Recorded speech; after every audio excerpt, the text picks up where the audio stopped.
అక్షయ పంటవో పేదల కలిని తీర్చిన పెరుగన్నమో పేదల కలిని తీర్చిన పెరుగన్నమో నమ్మిన. ఇంకా కూడా సమన్వయం ప్రాబ్లం ఏమైనా ఉందా, ఎక్కడైనా ఇబ్బందులు ఉన్నాయా, ఏం జరుగుతుంది ఎట్లా అనేది కూడా దాని మీద ఒకటి ఇవన్నీ కూడా ఒకసారి మీతోటి కాసేపు మాట్లాడి మనం రూట్స్ లెవెల్లో మనం వెళ్ళటానికి మనం ఏం చేస్తే బాగుంటుంది అనేది ఒకసారి ఉద్దేశం, ఒకసారి అందరం కూడా మాట్లాడుకోవడానికి ఈరోజు ఈ కార్యక్రమం ఏర్పాటు చేశాం.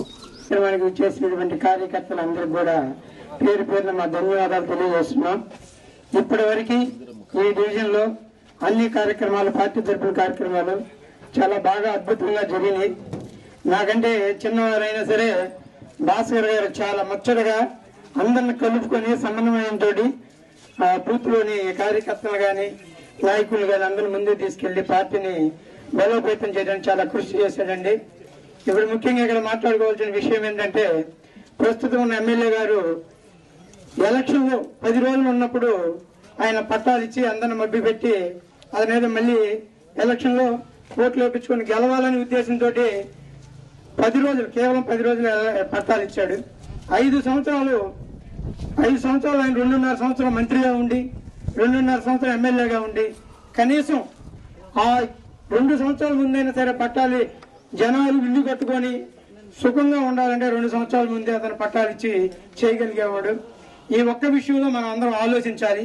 అతను కేవలం ఏ ఉద్దేశంతో ఇప్పుడు జనాలను పిలిచి పట్టాలు ఇచ్చాడు, మభ్య పెట్టి కేవలం మళ్ళీ ఓటు వేయించుకొని ప్రజలను మోసం చేయాలనే ఉద్దేశంతో అతను ఇప్పుడు పట్టాలు ఇవ్వడం జరిగింది.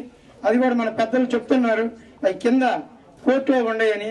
ఆ విషయాన్ని అందరూ గమనించి మనం జనాలకు తెలియజేయాలి, ఓటర్లకు తెలియజేయాలని చెప్పి నేను చెప్తున్నాను.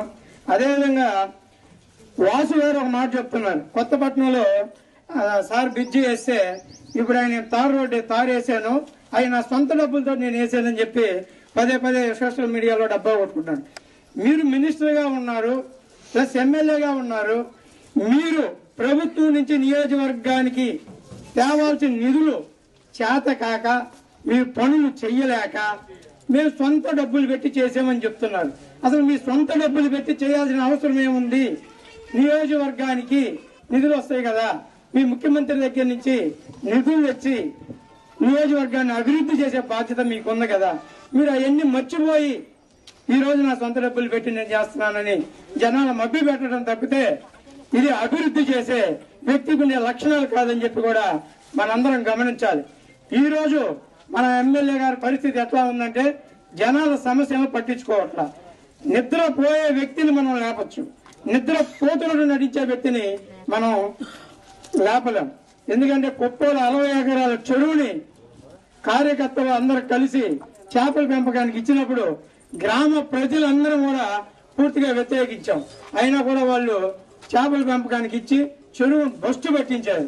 మళ్ళీ మేమేదో బాగు చేస్తామని చెప్పి ఈ రోజు చెరువులో నీళ్ళు బయటకు కొట్టేసి వదిలేశారు. అక్కడంతా చెత్త చెదారం పేరుకొని పోయి చండాలంగా ఉంది.